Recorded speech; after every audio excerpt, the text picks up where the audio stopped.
The Berlin Conference formalized the Scramble for Africa. The Scramble, a term coined by the British around 1884, was a period of time in the late 19th and early 20th centuries where several European powers explored, divided, and conquered the continent of Africa. The Berlin Conference was a series of negotiations between 13 European nations and the United States, where these major forces met to decide how they would pursue the division of unclaimed African territory. This conference spanned over 4 months, from November 15th, 1884 to February 26th, 1885. By the end of the conference, these powers decided how they would divide Africa amongst themselves, producing, other than the established boundaries between colonies, the 1885 General Act. This act declared the neutrality of the Congo River Basin, guaranteed freedom for trade and shipping for all states in the basin, forbade the slave trade, and rejected Portugal's claims to the Congo River estuary, thus making possible the founding of the independent Congo Free State by Belgium.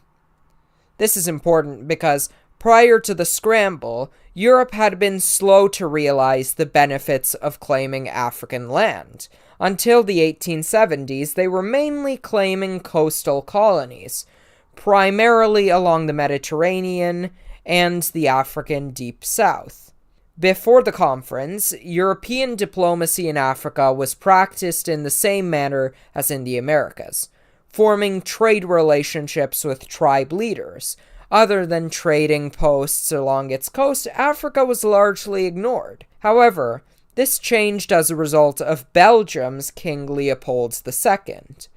By the mid-19th century, Africa was seen as ripe for potential for exploration, trade, and colonization.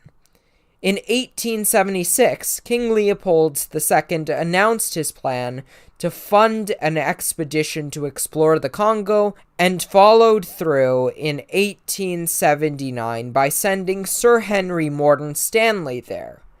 In that same year, France began to build a railway located east of Dakar, the capital of current-day Senegal, in the hopes of tapping into potentially large markets in the Sahel region of Africa. They also joined Great Britain in seizing financial control over Egypt. From 1879 to 1885, Stanley was situated in the Congo as an envoy for King Leopold II, who sent Stanley with the secret agenda of creating the Congo Free State, a large Belgian commercial endeavor in the Congo. France found out Leopold's plans, though, and proceeded to organize its own colonial expansion. French naval officer Pierre de Brazza was dispatched to Central Africa when he traveled to the Congo Basin and claimed territory for France. Meanwhile, Portugal, who already had treaties in place with the Congo Empire, joined this race and quickly formed a treaty with its old ally, the United Kingdom, to block off the Congo Free State's access to the Atlantic. As a result of Stanley's chartering in the Congo Basin, the spheres of control between nations such as Britain, France, Portugal, and Belgium were more clearly outlined. In the coming years, various European powers raced to claim more land and eliminate any minor local rulers with the potential of disrupting European agendas. As France expanded its territory in Africa, such as what is now the Republic of the Congo, as well as Guinea, they inadvertently partially convinced Italy to join the Triple Alliance, an agreement between Germany, Austria-Hungary, and now Italy. In doing so, German Chancellor Otto von Bismarck's carefully laid plans for Italy were disrupted, forcing Germany to get involved into the affair. Germany joined the others in the race to claim parts of Africa, thus posing a threat to the others, especially Britain and France. As tensions rose, Leopold was able to convince Britain and France that free trade between the colonies would be in their best interests. Supported by Britain and with the initiative taken by Portugal, Otto von Bismarck organized an international conference in Berlin to work out a common policy regarding colonization, trade, and the official partitioning of Africa. Representatives from Austria-Hungary, Belgium, the United Kingdom, France, Denmark, Sweden, Norway, Italy, the Netherlands, Portugal, Russia, Spain, the Ottoman Empire, and the United States all attended this conference. Although it did not start the partitioning of Africa, the Berlin Conference did result in consequences that impacted the continent as a whole, even to this day.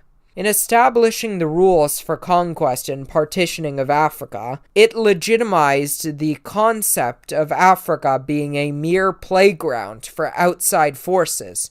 Its abundance of resources was essentially free for foreign powers to seize, without a moment of consideration for the native people living on the continent. Given how the main priorities of this conference were to establish methods of economic advancement for the foreign powers involved, it is clear that the welfare of natives was an afterthought. From the very start, the conference laid out its chief priorities, and I quote, "The powers are in the presence of three interests: that of the commercial and industrial nations, which a common necessity compels to the research of new outlets; that of the states, of the powers summoned to exercise over the regions of the Congo, an authority which will have burdens corresponding to their rights; and, lastly, that which some generous voices have already commended to your solitude, the interests of the native populations." Despite maintaining the position that they cared about the native populations, they resolutely refused to consider the question of sovereignty and the legitimacy of laying claim to someone else's land and resources. Bismarck even stated, I quote, in their opening remarks that delegates had not been assembled to discuss matters of sovereignty either of African states or of the European powers in Africa. In addition, their lack of respect for the native Africans was also made abundantly clear in how no Africans were included in the conference, and how the Sultan of Zanzibar was ridiculed for his attempts to be invited.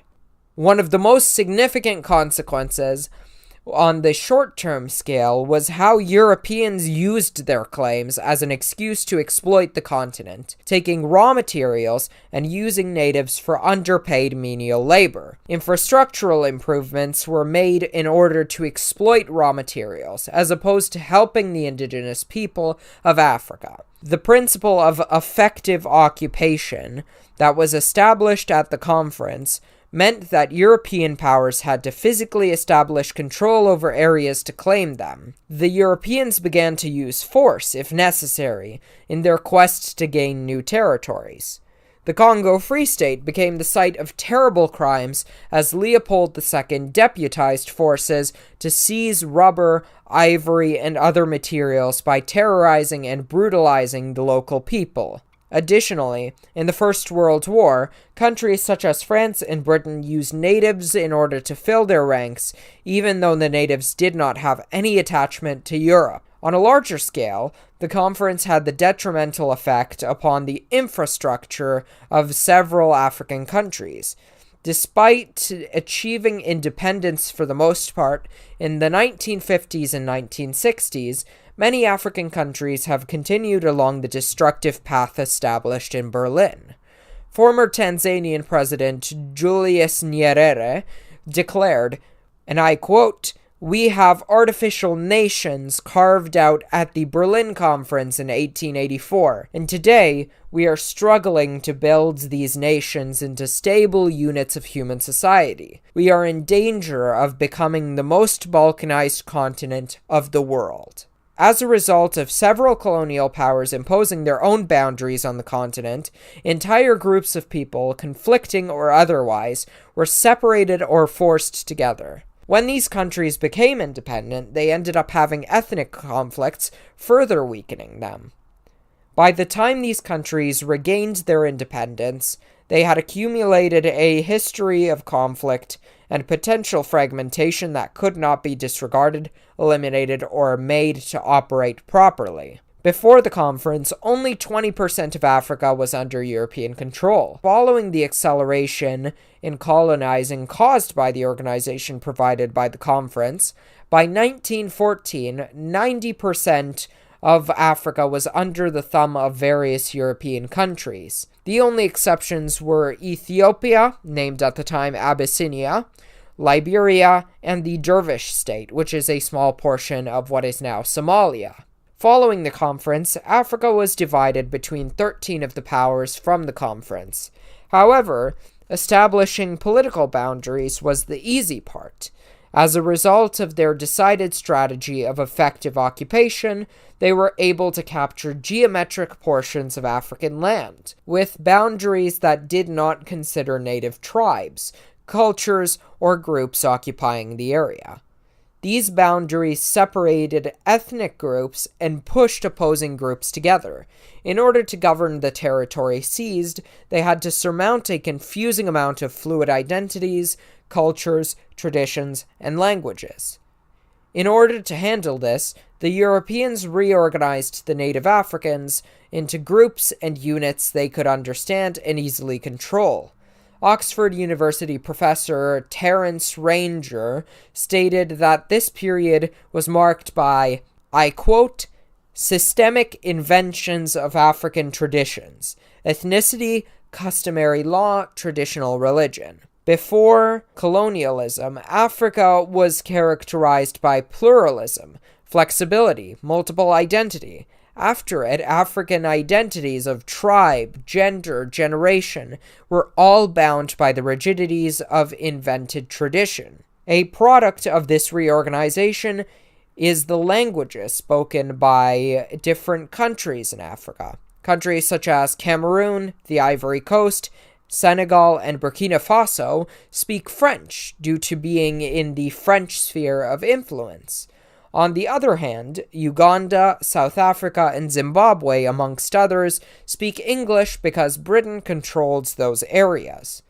Considering how the conference accelerated and formalized the actions that would end ancestral life in numerous African countries, there was not much that stayed the same amongst them. Daily life was drastically altered, with citizens being separated from their identifying groups and categorized in a Eurocentric manner with blatant disregard for the fluidity of their cultures. If you liked this video, please check out the description for those like and subscribe buttons, and we've also included some further readings down there if you're interested in the topic. Hope you have a great day. Bye.